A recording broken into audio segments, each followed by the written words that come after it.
Did you know that one of Rome's most bizarre emperors once hosted a banquet where the ceiling opened and buried his guests alive? Not in sand, not in water, but in millions of rose petals. Rome, 221 AD. The guests arrived expecting the most lavish dinner party in the empire. The flowers began falling from hidden panels in the ceiling, softly at first, then faster, then in quantities so enormous that people could not stand, could not breathe, could not escape. According to ancient historical records, some of them suffocated. The host watched from above, smiling. He was 18 years old. His name was Elagabalus, and the roses were just the beginning. To understand Elagabalus, you first have to understand that he was not supposed to be emperor. He was not the product of Rome's established political succession. He was a 14-year-old boy from Syria, whose path to the most powerful throne in the Western world was engineered by the women of his family with a combination of political calculation and audacious deception that would define the character of everything that followed. Elagabalus was born Varius Afatus Bassianus around 204 AD in Emesa, a city in the Roman province of Syria that is today the city of Homs in modern Syria. He came from a family of hereditary priests who served the sun god Elagabal at a major temple in the city. The worship of Elagabal was central to the region's religious identity, and the family's priestly status gave them significant social standing and access to the religious networks of the Eastern Empire. His connection to the imperial family was through his grandmother, Julia Maesa, the sister of the influential empress Julia Domna, who had been the wife of Emperor Septimius Severus. When Emperor Macrinus came to power in 218 AD following the assassination of Emperor Caracalla, he represented a break from the Severan dynasty that Julia Maesa was determined to reverse. She spread the rumor, carefully and strategically, that her grandson Elagabalus was actually the illegitimate son of Caracalla, making him a blood heir to the Severan line. The Roman legions stationed in Syria, who had been well treated under the Severan emperors and resented Macrinus, accepted this claim with the enthusiasm of men looking for a pretext to rebel. They declared Elagabalus emperor in the camp at Rafana. Macrinus was defeated and killed, and a 14-year-old boy with no military experience, no administrative training, and no particular knowledge of or interest in Rome arrived in the capital of the empire, wearing a silk robe covered in gold embroidery and enough jewelry to make the Roman Senate physically uncomfortable. The first thing Elagabalus did upon arriving in Rome, before addressing the Senate, before reviewing the military, before engaging with any of the actual business of governing the world's largest empire, was to install his god. The sun deity Elagabal, whose cult object was a large black conical stone housed in the temple at Emesa, was transported to Rome with the emperor and given a new home on the Palatine Hill, the traditional seat of imperial power. This was not a subtle religious addition to the existing Roman pantheon. Elagabalus intended Elagabal to be supreme, not one god among many, but the chief deity of the empire above Jupiter, above all the Roman gods that centuries of tradition had established as the divine foundation of Roman civilization. He required senators and officials to participate in rituals that Roman aristocratic culture found deeply strange, elaborate Eastern religious ceremonies involving dancing, music, and forms of worship that violated Roman religious decorum entirely. The ancient historian Cassius Dio, who was a senator during this period and wrote about Elagabalus with barely concealed contempt, describes the emperor's appearance at these ceremonies in terms designed to convey maximum outrage to his Roman readers. Elagabalus wore makeup. He wore robes that Romans associated with women or with the servile classes. He danced in the rituals rather than observing them with the dignified stillness that Roman religious ceremony required. To the Roman aristocracy watching this, every aspect of the new emperor's religious practice communicated that he had no respect for the traditions that defined Roman identity. What Cassius Dio's account does not fully convey, because it was not his interest to do so, is that Elagabalus was operating within a religious tradition that was internally coherent and historically significant.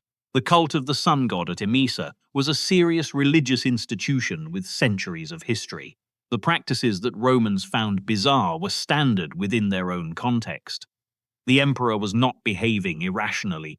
He was behaving like a high priest of Elagabal, which is what he had been trained to be. He had simply been placed in a context where that training was catastrophically inappropriate. Elagabalus's domestic arrangements became the subject of Roman historical commentary that ranges from the factual to the clearly exaggerated. The difficulty being that even the clearly exaggerated accounts were written close enough to the events by people who had direct access to witnesses that they cannot be entirely dismissed.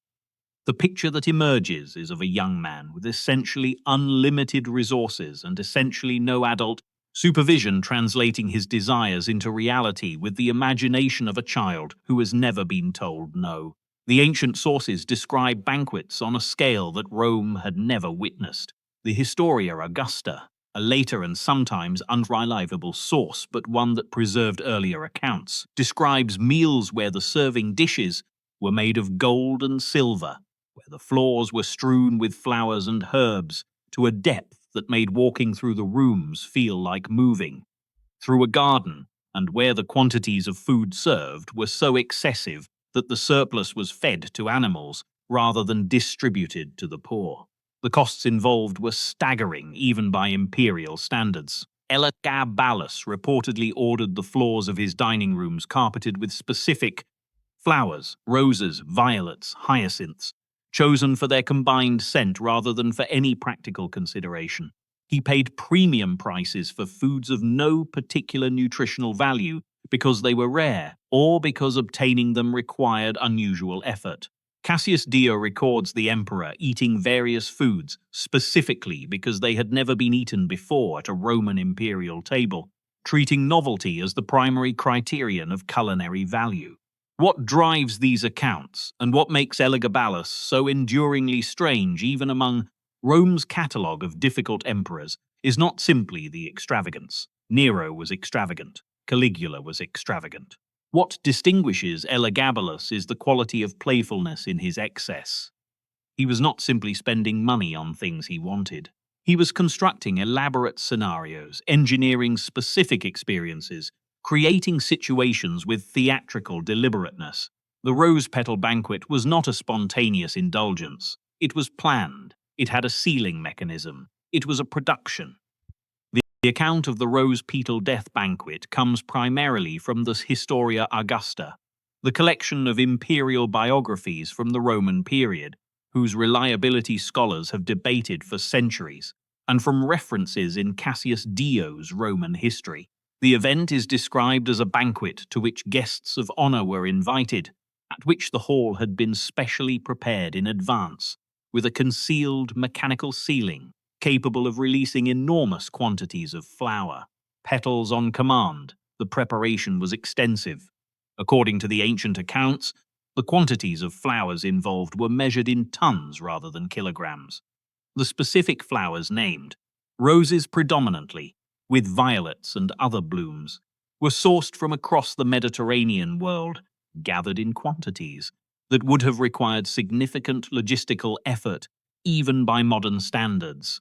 Rome in the 3rd century AD had extensive flower markets, and the wealthy routinely used enormous quantities of flowers for decoration, but the quantities described for this occasion exceeded anything in normal Roman entertaining practice.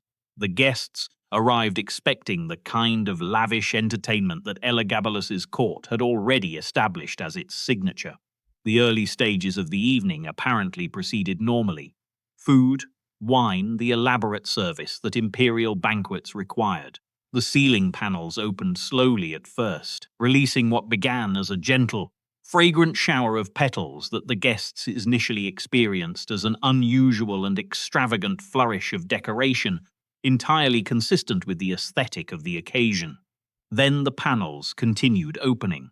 The flow of petals increased from a shower to a cascade, to something the ancient sources describe as a flood, a continuous torrent of rose petals, falling from the ceiling in quantities that the room's confined space could not absorb fast enough. The petals piled, They rose around the ankles, then the knees, then higher.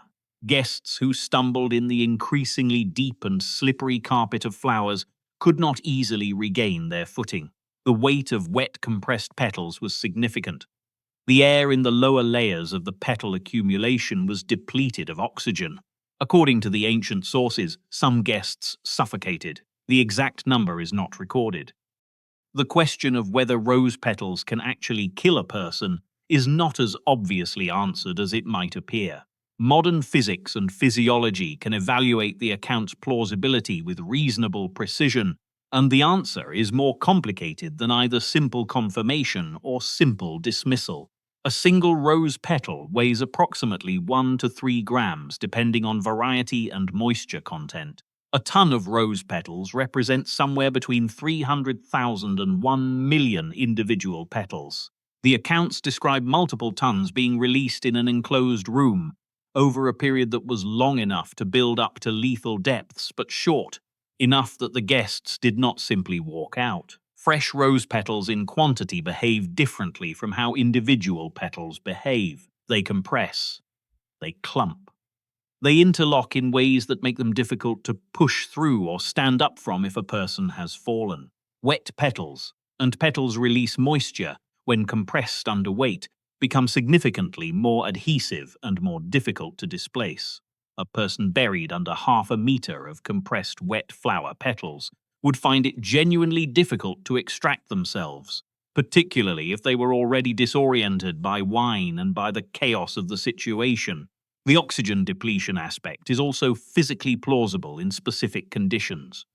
A person whose face is pressed into a mass of compressed organic material, even material that is not airtight, has limited access to fresh air.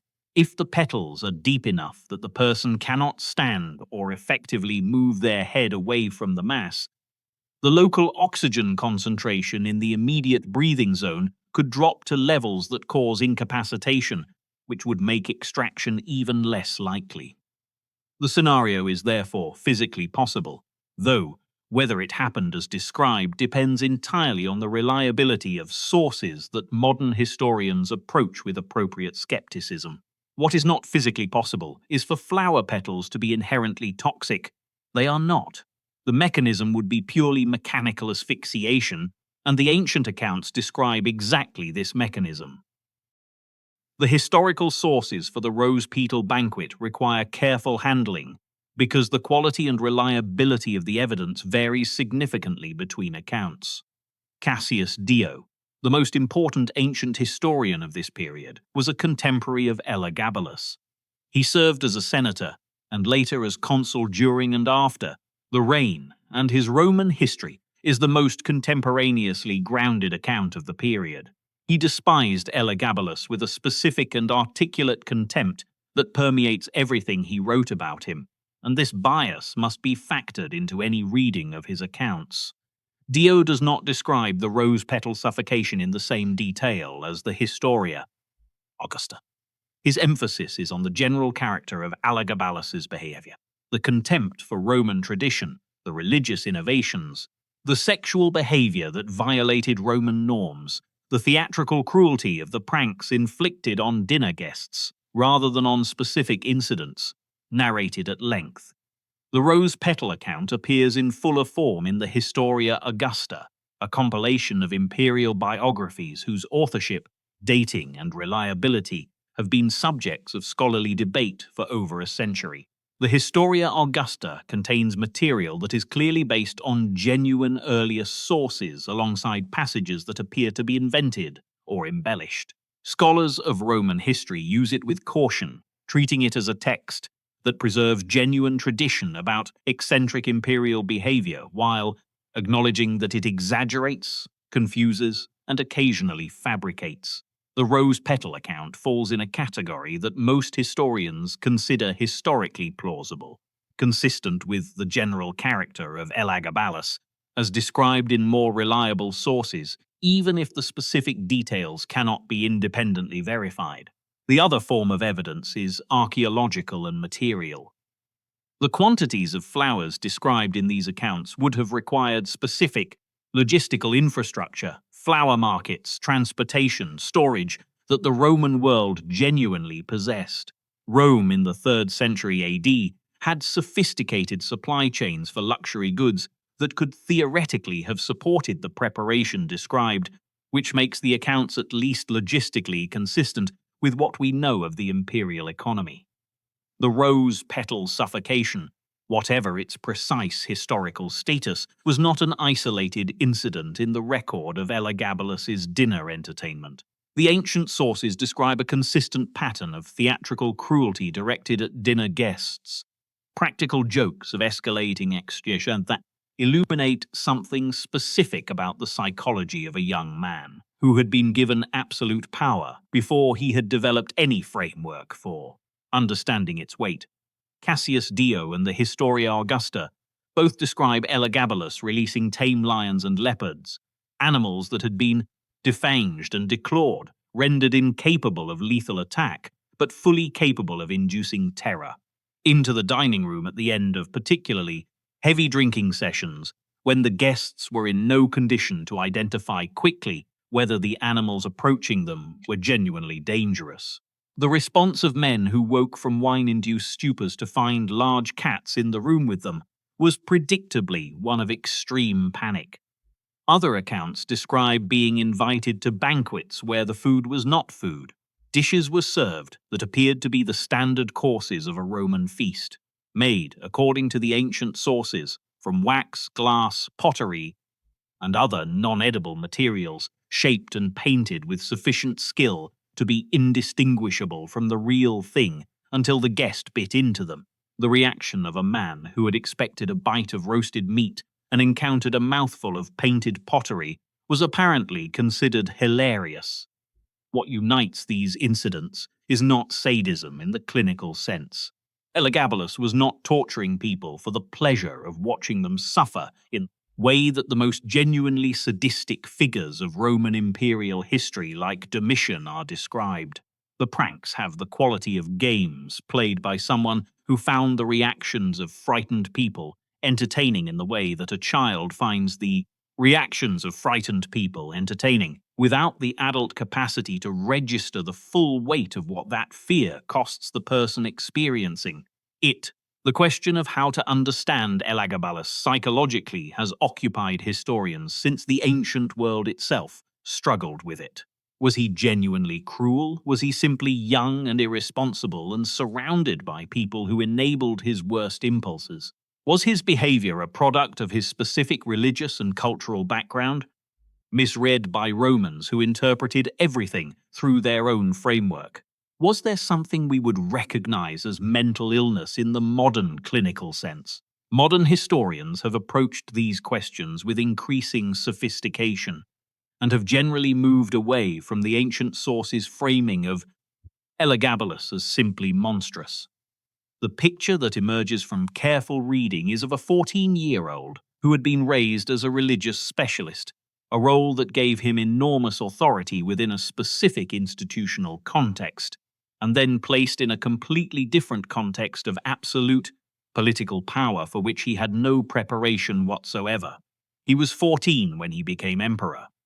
14-year-olds, even those of genuine intelligence, do not have fully developed prefrontal cortex function, the brain region responsible for impulse control, consequence assessment, and empathy.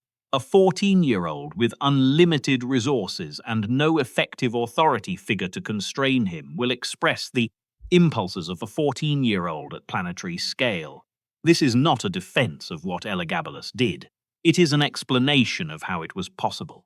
His grandmother, Julia Maesa, who had engineered his accession, understood relatively quickly that she had created a problem. The ancient sources describe her attempts to manage and restrain him. Attempts that became increasingly desperate as it became clear that the emperor was not going to develop the political maturity needed to maintain his position. She eventually concluded that the only solution was to replace him with his cousin Alexander Severus, who was younger and more tractable. The reign of Elagabalus lasted 4 years, from 218 to 222 AD, which was long enough to offend virtually every constituency that Roman imperial power depended on for its functioning, while being short enough that no permanent institutional damage was done. The Praetorian Guard, the elite military force that served as the emperor's personal bodyguard and had the practical power to make or unmake emperors, had been the instrument of Elagabalus's accession and became the instrument of his end. The specific precipitating event was the popularity of Alexander Severus, whom Julia Maesa had been cultivating as Elagabalus's successor, and whom she had persuaded the emperor to adopt as his heir. The Praetorian Guard, recognizing Alexander as more stable and more likely to respect their institutional interests, began openly preferring him to the reigning emperor. Elagabalus, understanding what this preference meant, attempted to have Alexander killed. The Praetorian Guard refused. Then they turned against Elagabalus. In March 222 AD, Elagabalus and his mother, Soaemias, who had remained closely associated with him throughout his reign, were killed in the Praetorian barracks. The records differ often exactly where in the palace complex the killing occurred. They were 18 years old and their mother, respectively. The bodies were dragged through the streets of Rome and thrown into the Tiber River, the same fate that had been applied to other condemned emperors and that constituted the Roman equivalent of refusing burial rites.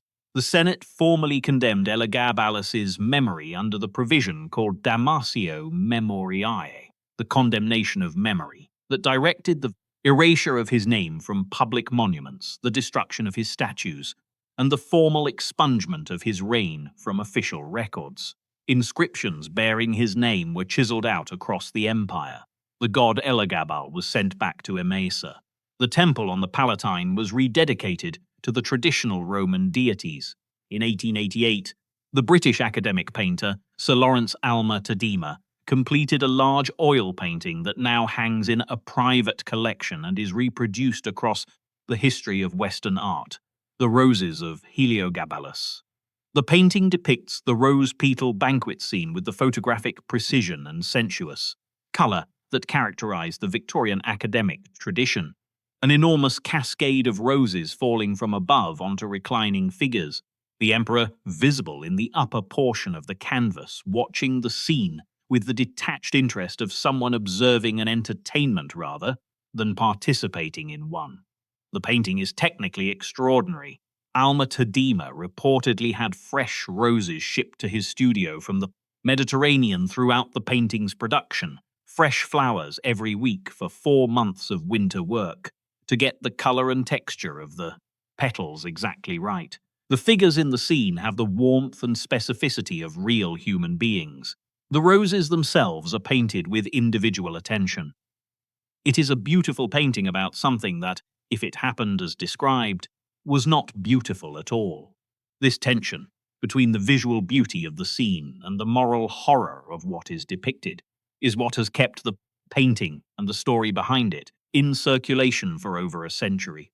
Victorian audiences were drawn to exactly this combination: the aesthetic pleasure of Roman luxury and the moral frisson of Roman excess and cruelty, safely contained within the frame of historical distance.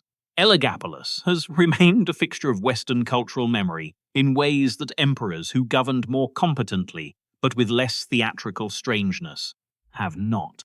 He appears in novels, in films, in academic studies of gender and identity in the ancient world, in discussions of the limits of adolescent power. He appears in art.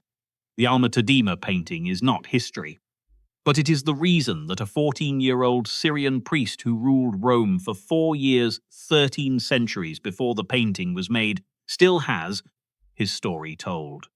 History remembers the rose-petal banquet, not because it can be verified with certainty, but because it captures something true about power without limits. The way that absolute authority in the hands of someone without the wisdom to understand what it costs to exercise it tends toward the theatrical and the extreme. The roses fell. Some people died. The emperor watched. And the world has been talking about it for 1800 years.